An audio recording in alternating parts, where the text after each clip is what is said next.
तो फिर मानसिक पूजा है। मानसिक पूजा जानते हो किसे कहते हैं? किसे कहते हैं? मैं कथा सुनाता हूं, उससे आप समझ जाओगे। एक सेठ जी थे। वो सेठ जी बहुत कंजूस थे। क्या थे? बहुत कंजूस। उनके जेब से रुपया नहीं निकलता था। पड़ोसियों ने कहा, बोले इतना रुपया पैसा है, क्या करोगे कंजूसी, कुछ तो दान करो। पड़ोसियों ने कहा, अरे कथा हो रही है, कुछ तो रुपया पैसा निकालो। पत्नी भी बोली, ठीक है जाएंगे। उन्होंने 100 का नोट पकड़ा। पहली बार दान करने गए, तो जब दान करने जा रहे थे तो बार बार उस 100 रुपया को मुट्ठी खोल के देखते और कहते, मित्र आज तुम हमसे दूर हो जाओ। फिर बंद कर लेते, फिर खोलते, मित्र आज तुम हमसे दूर हो जाओ। करते करते पहुंचे शंकर जी के मंदिर। शिवरात्रि का दिन था। लंबी कतार भक्तों की लगी थी। लाइन में सेठ जी भी खड़े हो गए। जब सेठ जी को वो 100 की नोट चढ़ाने की बारी आई तो हाथ खोला तो पसीने से गीला हो गया था, या कोई पानी वानी पड़ गया रहा होगा। तो मुट्ठी खोल के देखा, मित्र तुम रो रहे हो, तुम दुखी हो रहे हो, चलो मैं तुम्हें दान नहीं करता। अब भैया वो रुपया लेके वापस आ गए। पड़ोसियों ने कहा, कंजूस तो बड़े सुने, लेकिन इससे बड़ा कौन? सेठ जी की स्थिति बड़ी गड़बड़ हो गई। बोले क्या बताऊं, मुझसे रुपया नहीं खर्चा होता। एक बड़े संत मिले, वल्लभाचार्य जी महाराज। सेठ जी कहे, गुरुदेव पूजा पाठ की तो बड़ी इच्छा होती है, लेकिन ये पंडित लोग बड़े खतरनाक होते हैं। जो पूजा में बैठो कहे दक्षिणा। ऐसी कोई पूजा बताओ कि शंकर जी मिल जाए, भगवान मिल जाए, पर रुपया जेब का एक नया ना लगे। तब वल्लभाचार्य जी कहते, एक पूजा है। श्री शंकराचार्य भगवान आद्य जगत गुरु कहते हैं, बोले एक पूजा है, कौन सी? बोले मानसिक पूजा। मन से पूजा करो। कैसी? मेरा सुंदर सा घर है, उस घर में मेरे सुंदर सा मंदिर है। मैंने सुबह सुबह सुंदर गंगा जल से स्नान किया है, सुंदर वस्त्र धारण किए हैं। अब मंदिर में ठाकुर जी को सुंदर स्नान करा रहा हूं। सुंदर महाराज विविध प्रकार के व्यंजन आए हैं, खूब चंदन लगा रहा हूं, इत्र फुलेल, खूब महाराज सुंदर सुंदर वस्त्र पहनाए हैं। बाबा खूब चमक रहे हैं, सुगंध से भरे हुए हैं। भोग के लिए गरम गरम दूध आया है, चीनी डालकर दूध पिला रहा हूं। ऐसे पूजा करो, पूजा भी हो जाएगी और रुपया भी तुम्हारे जेब पे कन्या नहीं लगेगा। सेठ जी बोले, महाराज आप ही असली पंडित हो, सबसे बढ़िया विधि बताई। दूसरे दिन सवेरे 3 बजे सेठ जी जग गए।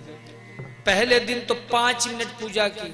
मैंने स्नान किया है, सुंदर ठाकुर जी की बाड़ी है, सुंदर भगवान को नहला रहा हूं, वस्त्र पहना रहा हूं, चंदन लगा रहा हूं, माला पहना रहा हूं, भोग पवा रहा हूं। पहले दिन सेठ जी 5 मिनट, दूसरे दिन 15 मिनट, तीसरे दिन 20 मिनट, चौथे दिन 40 मिनट। धीरे धीरे वही सेठ जी पूजा करते करते 5-5 घंटे एक एक आसन में करने लगे। ऐसा अभ्यास बन गया। और अब वही सेठ जी 5 साल से 5-5 घंटे एक एक आसन में बैठ कर वही पूजा करते, मानसिक पूजा।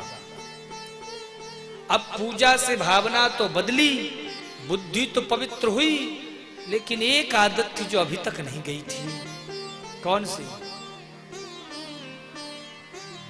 माताएं जानती हैं, कंजूसी। आज सेठ जी पूजा कर रहे थे, भगवान को स्नान कराया, माला पहनाई, चंदन लगाया, अक्षत चढ़ाया, भोग के लिए गरम गरम दूध आया हुआ है। और जैसे ही दूध में चीनी डाला, दूध में चीनी ज्यादा पड़ गई। सेठ जी सोचने लगे चीनी ज्यादा पड़ गई है। फिर सोचा पड़ गई तो पड़ जाने दो, कौन से जेब का लग रहा है। फिर सोचा कैसे पड़ जाने दो, इतने चीनी में 2 दिन की पूजा और हो जाएगी। अब ये सब मानसिक पूजा में चल रहा है। फिर थोड़ी देर बाद सोचा काम करता हूं, अभी चीनी घुली नहीं होगी, हाथ डालता हूं और निकाल लेता हूं। ऐसे कहकर जैसे सेठ जी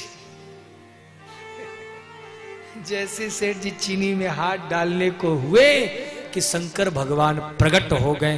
बोलो शंकर भगवान की।